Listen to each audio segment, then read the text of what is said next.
క్రీస్తునందు ప్రియ దేవుని సంగమా, ప్రభువును రక్షకుడైన యేసు క్రీస్తు శుభనామంలో ఈ పరిశుద్ధ ఆదివారం నాడు, మట్లాదివారం నాడు దేవుని సన్నిధానానికి వచ్చిన మీ అందరికీ నిండు వందనాలు తెలియజేస్తున్నాను. ఇంటి తరుణం మనకిచ్చినందుకై దేవాది దేవునికి నిండు కృతజ్ఞతలు తెలియజేస్తున్నాను. ఈ దినమునకు ఏర్పాటు చేయబడిన పరిశుద్ధ లేఖన భాగము చదువుకొని ప్రార్థనతో ముందుకు వెళ్దాము. మార్కు సువార్త 11వ అధ్యాయము మొదటి 2 వచనములు చదివిన పిదప ప్రార్థనతో ముందుకు వెళ్దాం.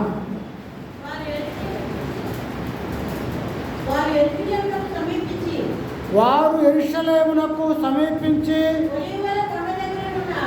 ఒలీవల కొండ దగ్గరనున్న బెత్ఫగే బేతనియను గ్రామములకు వచ్చినప్పుడు ఆయన తన శిష్యులతో ఇద్దరిని చూచి, మీ ఎదుటనున్న గ్రామములకు వెళ్ళుడి, అందులో మీరు ప్రవేశింపగానే కట్టబడి ఉన్న ఒక గాడిద పిల్ల కనబడును. దాని మీద ఏ మనుష్యుడును ఎప్పుడును కూర్చుండలేదు.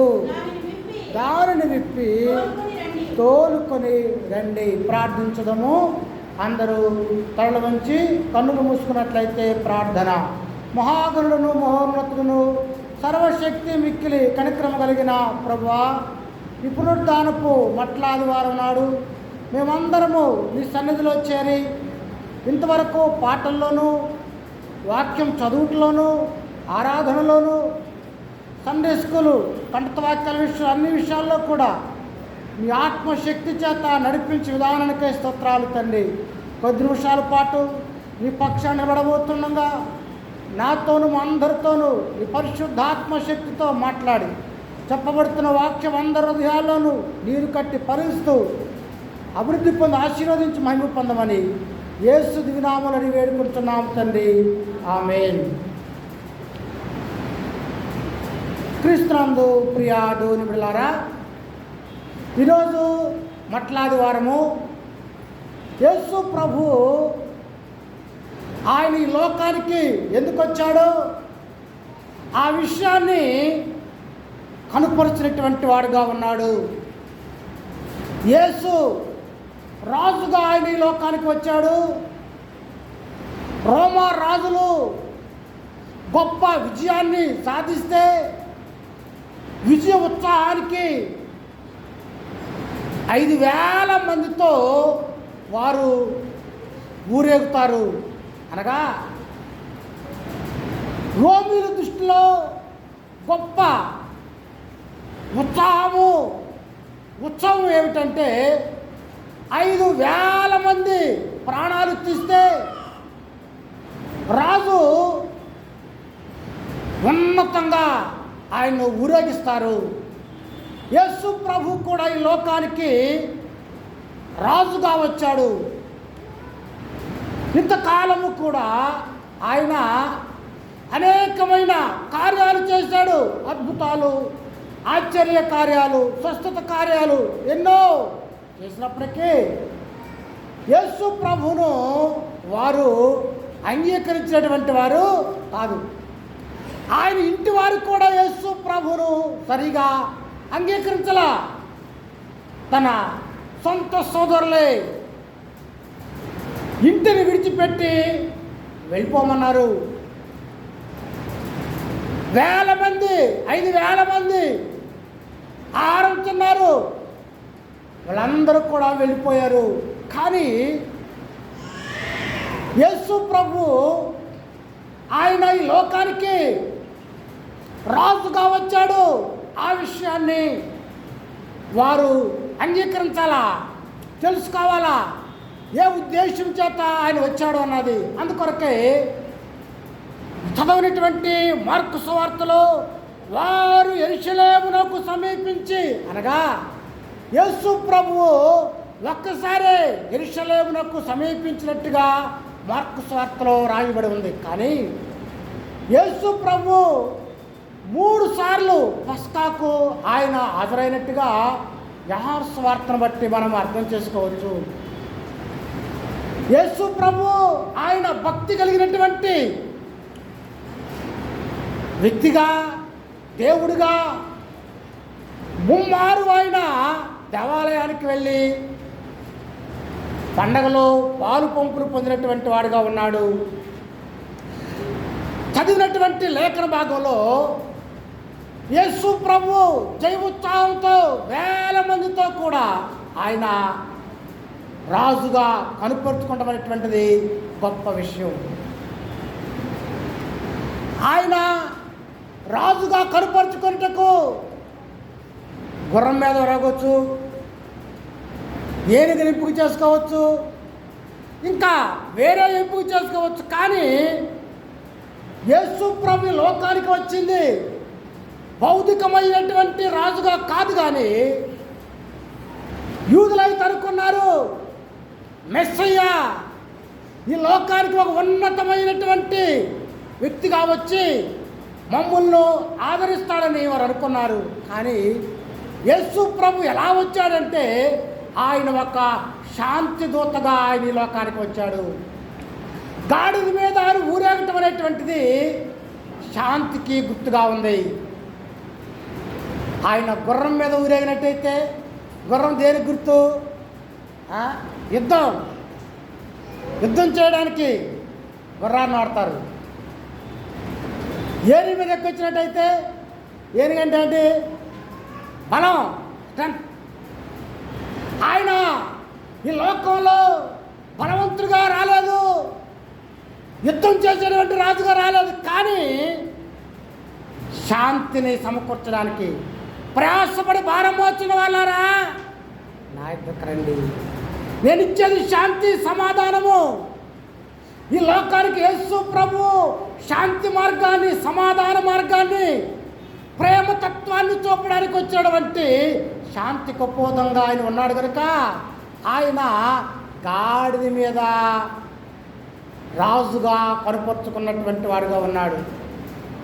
అక్కడ ఉన్నటువంటి జనాలు అయితే ఆయన్ను హోసన్నా హోసన్నా అంటే మమ్ము రక్షించు రక్షించని రక్షకుడిగా యేసు ప్రభువును ఆయన్ను అంగీకరించినటువంటి వారుగా ఉన్నారు. వీళ్ళరా వారు హోసన్నా అంటే మమ్ము రక్షించమని అన్నారు. కానీ నేను అనుకుంటాను కదా వారు కాకతాళికంగా అంటారు. ఎందుకంటే అందరూ అంటున్నారు, నేను అన్నా కదా.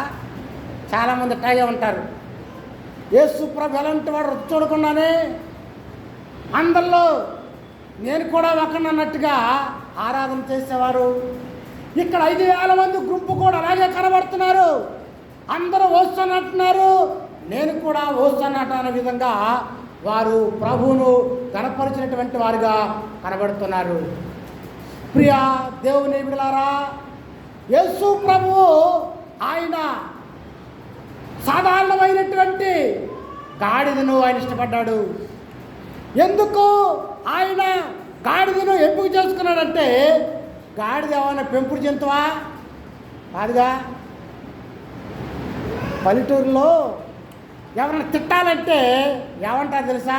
ఒరే గాడిదా అంతేనా, అడ్డగాడిదా, నువ్వు గాడిదా, చాలా. అంటే ఈ గాడిద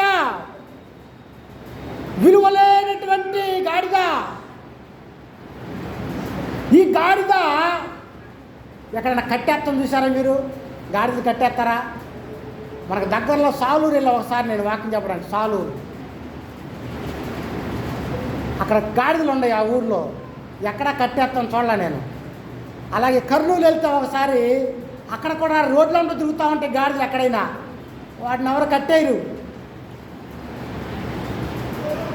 యేసు ప్రభు అలాంటి విలువలేనటువంటి గాడిద. అంతేకాకుండా ఆ గాడిద అందంగా ఉంటుందా? మన కడుపేమంతలా ఉంటుంది, కాళ్ళు అవస్థలే ఉంటాయి చూసారా? అందహీనమైంది, అది అందంగా కూడా ఉండదు. చాలామంది అంటూ ఉంటారు, బాగా పోతే మనిషి చూడడానికి గాడిదల్లో ఉన్నావు అంటారు కదా. అంటే ఏ విధంగా చూసినా గాడిద విలువలైతే, కానీ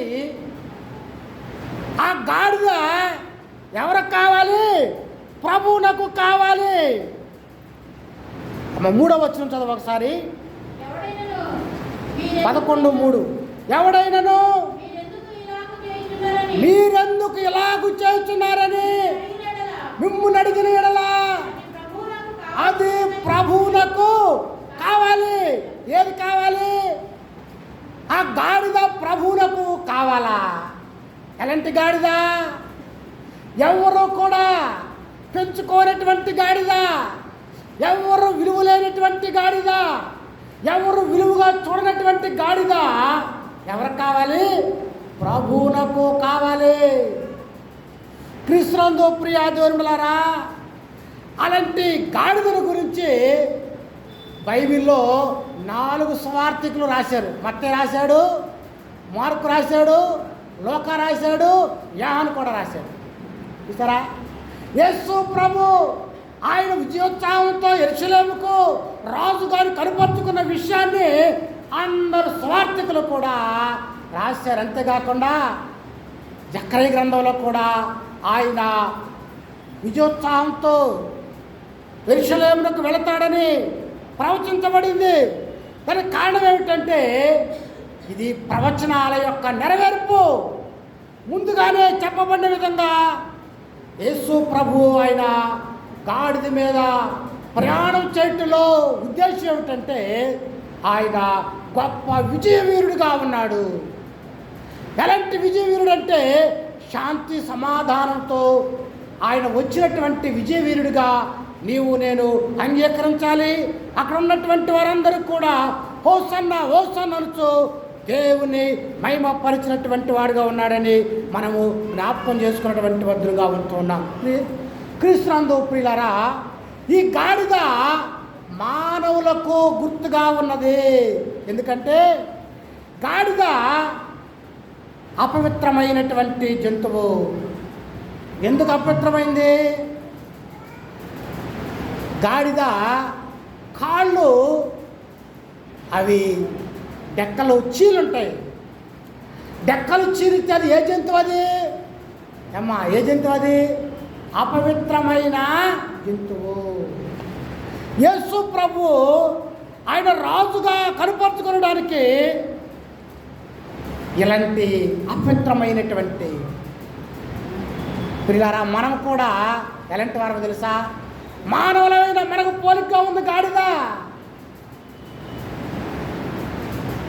బైబిల్ చెబుతుంది. రోమాలకు రాసినటువంటి పత్రిక, రోమా పత్రిక 3:23 చదవగా విందాము. రోమా 3:23. ఏ భేదము లేదు, అందరూ పాపం చేసి దేవుడు అనుగ్రహించు మహిమను పొందలేకపోతున్నారు. చూసారా? మనమందరం ఎవరము? పాపులమే. గాడిదలాగైతే అపవిత్రమైనటువంటి జంతువుగా ఉన్నదో, నీవు నేను కూడా అపవిత్రమైనటువంటి జీవితము కలవారము, గాడిదకు గుర్తుగా ఉన్నటువంటి వారము. అందువల్ల దేవుడు యేసుక్రీస్తు ఆయన రాజుగా కనుపరచడానికి ఎందుకు గాడిద ఎంపిక చేసుకున్నాడంటే, నీ జీవితము నా జీవితం ఎలాంటిదండి? గాడిదలంటే అపవిత్రమైనటువంటి జీవితం. నీతిమంతుడు లేడు, ఒక్కడనూ లేడు. అందరూ పాపము చేసి దేవుడు అనుగ్రహించు మహిమను పొందలేకపోతున్నారు. ఏదో ఒక సందర్భంలో ఎక్కడో చోట అపవిత్రత ఒంట్లోనో ఇంట్లోనో ఎవరో ఒకరి వలన అపవిత్రపరచబడేటువంటి వారుగా ఉంటారు. అందువల్ల ఈ గాడిద అపవిత్రమైందే, కానీ ప్రభువు కొరకు అది కావలసినటువంటి గాడిద. వీళ్ళరా, ఆ గాడిద అపవిత్రమైందే, కానీ దే బ్రాట్ టు జీసస్. వారు యేసు ప్రభు వద్దకు దాన్ని తెచ్చారు. ఆ యేసు ప్రభువునకు తేబడిన తర్వాత ఆయన దాని మీద ఎక్కినటువంటి వాడుగా ఉన్నాడు. ఆ గాడిదకు ఎంత విలువ వచ్చింది? ఎంత విలువ అంటే ఆ గాడిద యేసు ప్రభు మీద ఉంటే అందరూ కూడా ఆయనకు స్వాగతం పలకడానికి వస్తున్నారు. ఇక సరే, ఎవరికి స్వాగతం పలుకుతున్నారు? ఆ గాడిదకు. ఆశ్చర్యం కదా. ఆ గాడిదకు విలువ రావడానికి కారణం ఏంటి? ఎవరో తెలుసా? యేసు ప్రభువు దాని మీద ఉన్నాడు కనుక దానికి విలువ వచ్చింది. క్రీస్తునందు ప్రియులారా, ఈ లోకంలో ఉన్నటువంటి వారు ఎవరైనా సరే యేసు ప్రభు దగ్గరకు రాగలిగితే ఏమవుతావు? నువ్వు విలువ కలిగినటువంటి వాడుగా ఉంటావు. క్రీస్తునందు ప్రియ బిడ్డలారా, ఈ గాడిద ఎప్పుడూ కూడా ఆ పాత బట్టలు మోస్తూ ఉంటుంది. ఏ బట్టలు అయితే రోజు ఇది మోస్తుందో ఆ బట్టలు వాళ్ళు ఏమవుతున్నాయి? దాని పాదాల కింద ఉంటున్నాయి. ఆ బట్టల మీద ఈ గాడిద నడుస్తూ ఉంది. ఎవరైనా గాడిదే బట్టలు తొక్కితే ఊరుకుంటారా? ఊరుకారే. కానీ యేసు ప్రభు ఉన్నాడు కనుక వారందరూ కూడా ఈ గాడిదకు స్వాగతాన్ని పలుకుతూ వారి బట్టలను పరుస్తూ ఆ గాడిదకు ఎంత విలువ వచ్చిందో. క్రీస్తునందు ప్రియ బిడ్డలారా, విలువలేని జీవితాలు, పనికి మాలినటువంటి ఎలాంటి వారైనా సరే ప్రభు దగ్గరకు వస్తే ఎంత విలువో చూసారా. ఎందుకు? ఈ ప్రభువులో ఏ తేడా కూడా లేదు, ఏది లేదు, అంతా సమానమే. ఇక్కడ ఏ వ్యవస్థ లేదు. 3 రోజుల క్రితం కొత్త చట్టం వచ్చింది. ఏంటి చట్టం? క్రైస్తవులుగా మారితే వారికి కొన్ని చట్టాలు వర్తించవు. ఎందుకు? ఇక్కడ భేదాలు లేవు, ఇక్కడ వర్ణ వ్యవస్థ అనేటువంటిది లేదు అని సుప్రీంకోర్టే తీర్పిచ్చింది. కారణం ఏమిటి? క్రైస్తవ్యంలో ఈ వర్ణ వ్యవస్థ అనేటువంటిది లేదని మనం చూస్తూ ఉన్నాం. క్రీస్తునందు ప్రియులారా, ఆనాడు కొన్ని ఏళ్ల క్రితమేమో కొంతమంది గుళ్ళోకి వెళ్ళనివ్వలేదు. ఇవాళ మరలా చర్చిల్లో కూడా రానికోకుండా చట్టాలు చేస్తూ ఉన్నారు.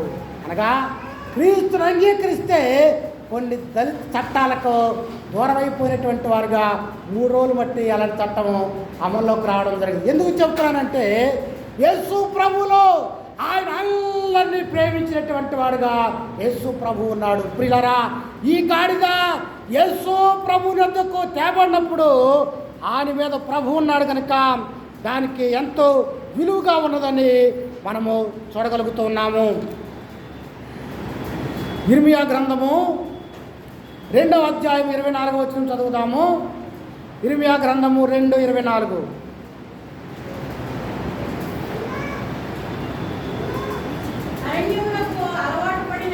అరణ్యమునకు అలవాటు పడిన అది దాని కామోరత వలన గాలి పీల్చును, కలుసుకున్నప్పుడు దాన్ని తిప్పగలవాడెవడు? చాలు పిల్లారా, చాలంతవరకు. అరణ్యమునకు అలవాటు పడిన అడవి గాడిదవు. చూసారా, ఈ గాడిద ఎలాంటి గాడిద? ఇది అరణ్యమునకు అలవాటు పడింది. ఈ గాడిదలు ఎక్కడుంటాయి? అరణ్యములు అనగా లోకంలో. పిల్లరా, మనందరి జీవితాలు ఒకప్పుడు దూరస్తులమే, ఒకప్పుడు చీకట్లు ఉన్నటువంటి వారివే. ఈ గాడిదలంటే లోకపు జీవితమే. కానీ ప్రభు ఆశ్చర్యకరమైనటువంటి వెలుగులోకి ఆయన నిన్ను నన్ను పిలిచినటువంటి వాడుగా ఆయన ఉన్నాడు. అనగా ఈ గాడిద యొక్క ఇల్లు అరణ్యమేనని యోబు గ్రంథము 39లో 5వ వచనంలో కూడా రాయబడి ఉంది. లోకానుసారమైనటువంటి స్థితిలో నుండి ఆశ్చర్యకరమైనటువంటి దేవుని యొక్క సన్నిధికి ఆయన నిన్ను నన్ను పిలిచినటువంటి గొప్పవాడుగా ఉన్నాడు. ప్రియులారా, ఇంకా మనము అరణ్యంలోనే ఉంటున్నామా? దేవునికి యోగ్యమైనటువంటి ఆయన సన్నిధిని మనము కలిగినటువంటి వారుగా ఉంటున్నామా? లోకానుసారంగా ఉన్నటువంటి జీవితాన్ని కలిగి ఉంటున్నామా? లోకము దాని ఆశలు గతించిపోవును. ఈ లోకంలో ఉన్నదంతయు ధనాశ, నేత్రాశ, జీవపు డంబము. అందువల్ల ప్రియులారా, మనము ప్రభువును కలిగినటువంటి వారంగా ఉండాలని దేవుని వాక్యము సెలవిస్తూ ఉన్నది. ఈ మార్కు సువార్తలోనే 11వ అధ్యాయము 2వ వచనం చదవమ్మా. మీ ఎదుటనున్న గ్రామమునకు వెళ్ళుడి, అందులో మీరు ప్రవేశింపగానే కట్టబడి ఉన్న గాడిద పిల్ల కనబడును. దాని మీద ఏ మనుషుడును ఎప్పుడు కూర్చుండలేదు. చాలు పిల్లరా, కట్టబడినటువంటి గాడిద. అంతేకాకుండా దానిని విప్పి తోలుకురండి. ఎవడను ఏ మనుష్యుడు ఎప్పుడును కూర్చుండలేదు అనగా అది సాధుపరచలేదు. దాని మీద ఎప్పుడు ఎవరు కూడా కూర్చుండలేదంటే అది మనుషులను మోసేటువంటి అలవాటు కూడా దానికి లేదు అనగా సాధుపరచినటువంటి గాడిద. యేసు ప్రభు ఎప్పుడు కూడా గొప్ప నైపుణ్యత కలిగినటువంటి కోరికల బలిపీఠం కట్టేటప్పుడు కూడా దేవుడు ఆయన ఏం కోరుకున్నాడు? మలచబడని రాళ్ళను కోరుకున్నాడు. దేవుని స్తోత్రం, హల్లెలూయా. మలచబడిన రాళ్ళు అంటే ఏంటి? సాధు చేయబడినటువంటివి అనగా చక్కగా లేనటువంటివి. ఈ లోకంలో ఎలా ఉన్నా సరే వాటిని నా యొద్దకు తీసుకురండి అనగా అర్థమేంటి తెలుసా? నువ్వు ఏ స్థితిలో ఉన్నా ఎలా ఉన్నా సరే ప్రభువుని వద్దకు నువ్వు తేపడితే నీవు ఉపయోగపడేటువంటి పాత్రగా దేవుడు నిన్ను చేస్తాడు. క్రీస్తునందు ప్రియబిడ్డలారా, ప్రభు యొద్దకు సాధు చేయబడినటువంటి ఆయన కోరుకోలేదు అనగా ఏ స్థితిలో ఉన్నా ఎలా ఉన్నాను సరే ప్రభువునకు ఉపయోగపడేటువంటి సాధకంగా ప్రభువు చేయగలిగినటువంటి వాడని మనము తెలుసుకున్న బద్దులుగా ఉంటూ ఉన్నాం. క్రీస్తునందు ప్రియాదులారా, బైబిల్ చెబుతుంది ఇక్కడ కట్టబడినటువంటి గాడిద 2వ వచనంలో కింద, అందులో మీరు ప్రవేశింపగానే కట్టబడి ఉన్న ఒక గాడిద పిల్ల కనబడును. ఈ గాడిద యేసు ప్రభు కోరుకుంటున్నాడు. ఆయన ఏ గాడిదను కోరుకున్నాడంటే కట్టబడినటువంటి గాడిద. ప్రియులారా, ఈ లోకంలో నువ్వు ఇంకను కట్టబడినటువంటి వాడుగా ఉన్నావేమో. దేని చేత?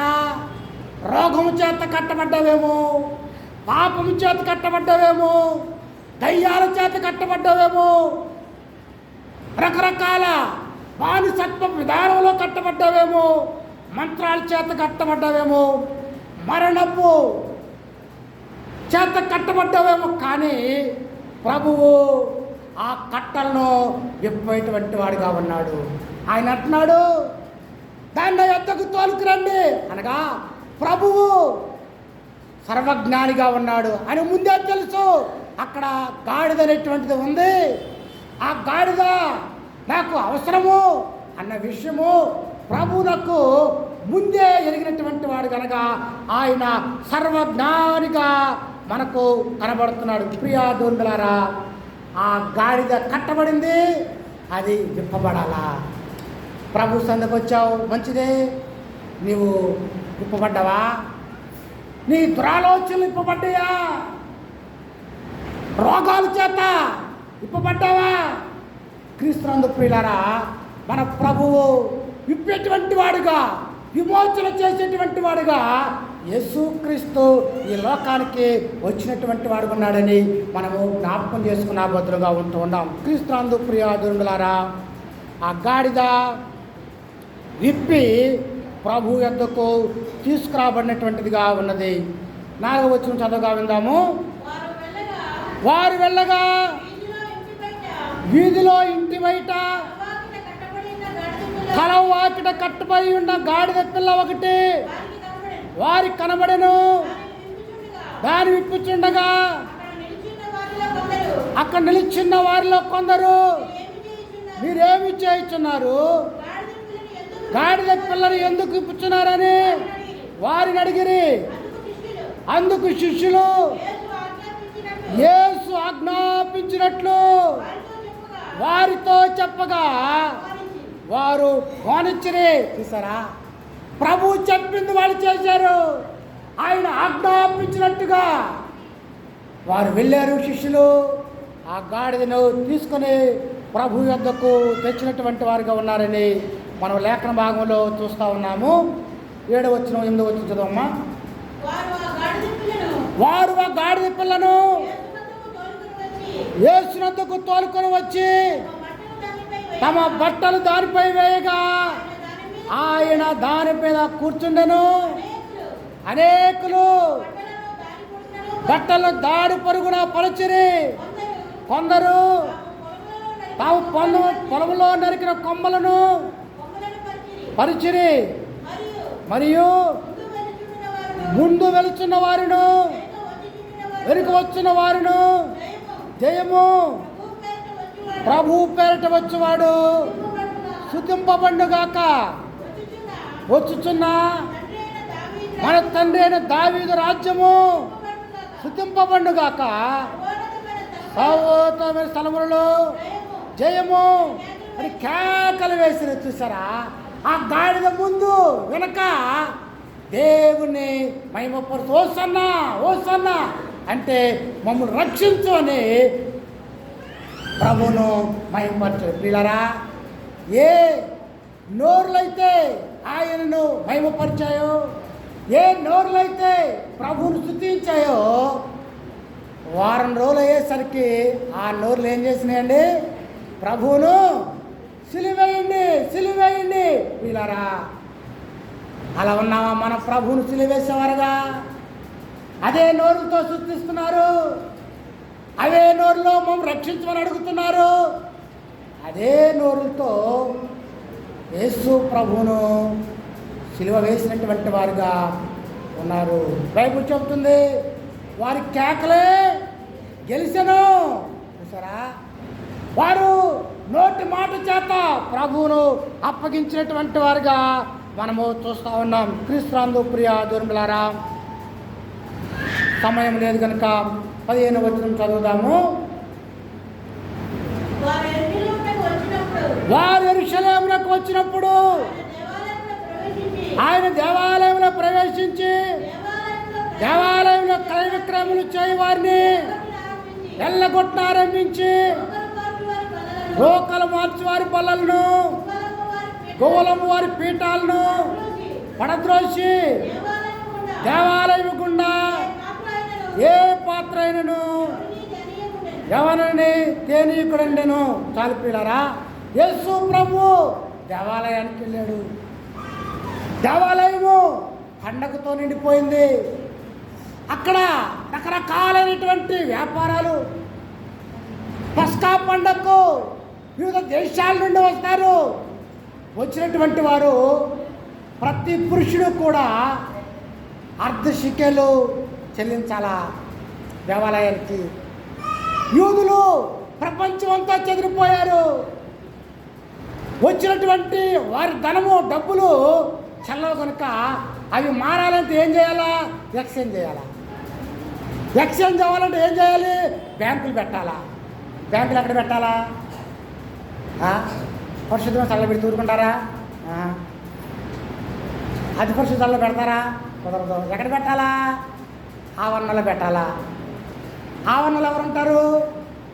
ఆవరణలో ఎవరుంటారు? స్త్రీలు అన్యులు ఉంటారు.